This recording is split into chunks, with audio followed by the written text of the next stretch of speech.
여러분, 시간을 느껴보세요. 매일 우리에게 주어진 24시간, 이 24시간은 우리 모두에게 공평하게 주어지지만 그 결과는 천차만별입니다. 왜 어떤 사람들은 하루에 더 많은 것을 이루고 다른 사람들은 한 달, 아니 1년이 지나도 거의 아무것도 이루지 못하는 걸까요? 이 질문의 답을 찾기 위해 여러분과 함께 깊은 여행을 떠나보려고 합니다. 우리는 흔히 생산성 비법에 대해 듣습니다. 하루를 잘 조직하고 해야 할 일을 목록에 적고 부지런히 움직이는 방법들 말이죠. 하지만 진정한 생산성은 단지 바쁘게 사는 것이 아니라 올바른 일을 하는 것에서 시작합니다. 오늘 이 비밀을 함께 밝혀보겠습니다. 먼저 인생을 3단계로 나눠봅시다. 0세에서 25세까지는 배우고 준비하는 시기입니다. 이 시기에는 학교에서 공부를 하고 세상에 대한 지식을 쌓아갑니다. 많은 사람들은 이때 인생의 기초를 다지고 앞으로의 인생을 어떻게 살아갈지 꿈을 꾸게 됩니다. 그러나 이 시기에도 중요한 것은 단순히 많은 지식을 쌓는 것이 아니라 올바른 방향으로 준비하는 것입니다. 예를 들어 어떤 사람은 이 시기에 다양한 경험을 쌓기 위해 여러 나라를 여행하기도 하고 또 다른 사람은 자신의 열정을 발견하기 위해 여러 가지 취미를 시도해보기도 합니다. 중요한 것은 단순히 무언가를 배우는 것이 아니라 자신의 삶에 진정으로 의미 있는 것을 발견하는 것입니다. 26세에서 65세까지는 일하고 고생하는 시기입니다. 우리는 흔히 이 시기를 중년기라고 부르죠. 이때는 직장에 다니고 가정을 이루며 자신의 커리어를 쌓아갑니다. 많은 사람들은 이 시기에 열심히 일하며 경제적 안정을 이루기 위해 노력합니다. 그러나 중요한 것은 단지 일을 많이 하는 것이 아니라 자신의 가치와 목표에 맞는 일을 하는 것입니다.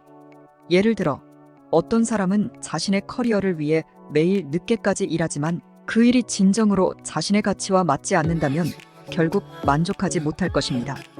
반대로 자신의 열정을 따르는 일을 한다면 그 일은 더 이상 단순한 일이 아니라 삶에 큰 의미가 될 것입니다. 중요한 것은 단지 일을 많이 하는 것이 아니라 올바른 일을 하는 것입니다. 마지막으로 66세 이후로는 은퇴하고 휴식을 취하는 시기입니다. 많은 사람들은 이 시기를 꿈꾸며 살아갑니다. 은퇴 후에는 여행을 가고 그동안 하고 싶었던 일들을 하며 여유로운 삶을 꿈꾸죠. 그러나 만약 지금 이 순간을 사랑하지 않는다면 인생의 대부분을 놓치고 있는 것입니다. 예를 들어 어떤 사람은 은퇴 후에야 비로소 자신의 삶을 즐기기 시작합니다. 그러나 그때는 이미 많은 시간이 지나버렸고 건강도 예전 같지 않을 수 있습니다. 중요한 것은 지금 이 순간을 사랑하고 현재의 삶을 즐기는 것입니다. 지금 이 순간을 사랑한다면 은퇴 후의 삶도 더욱 풍요로울 것입니다. 이제 잠에서 깨어나야 할 시간입니다. 삶을 사는 것이 단지 사업을 시작하거나 부자가 되는 것만을 의미하는 것은 아닙니다.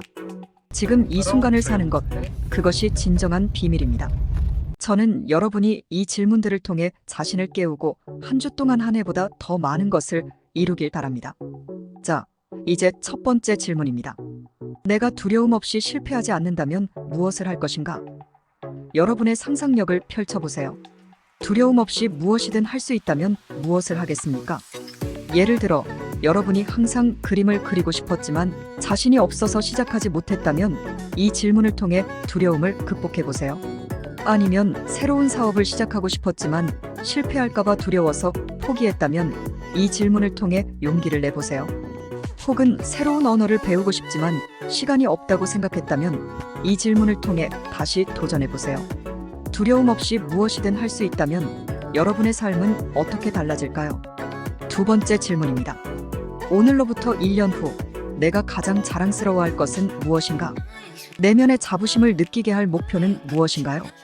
예를 들어 1년 후에 여러분이 건강해지고 싶다면 지금부터 건강한 생활 습관을 시작해보세요. 아니면 새로운 기술을 배우고 싶다면 매일 조금씩 공부를 시작해보세요. 혹은 가족과 더 많은 시간을 보내고 싶다면 지금부터 계획을 세워보세요. 1년 후 여러분이 가장 자랑스러워할 목표를 설정하고 그 목표를 향해 한 걸음씩 나아가보세요. 세 번째 질문입니다. 내가 멈춰야 할 3가지는 무엇인가? 여러분의 행복과 생산성을 해치는 3가지를 찾아서 제거해보세요.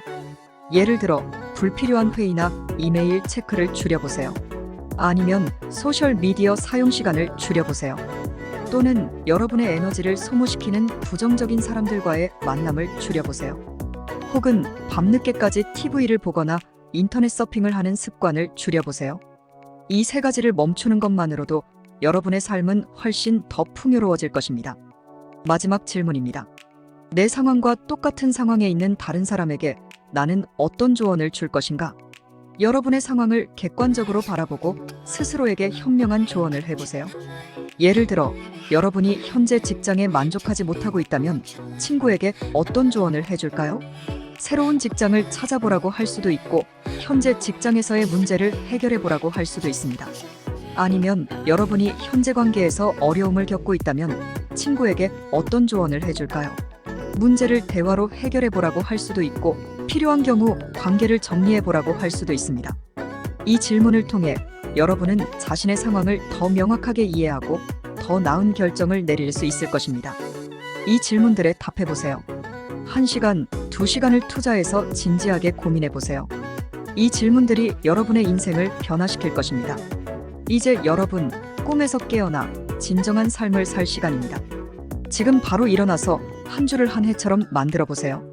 여러분의 인생은 여러분이 어떻게 살아가는가에 달려 있습니다. 지금 이 순간 여러분의 삶을 변화시키는 첫 걸음을 내디드세요.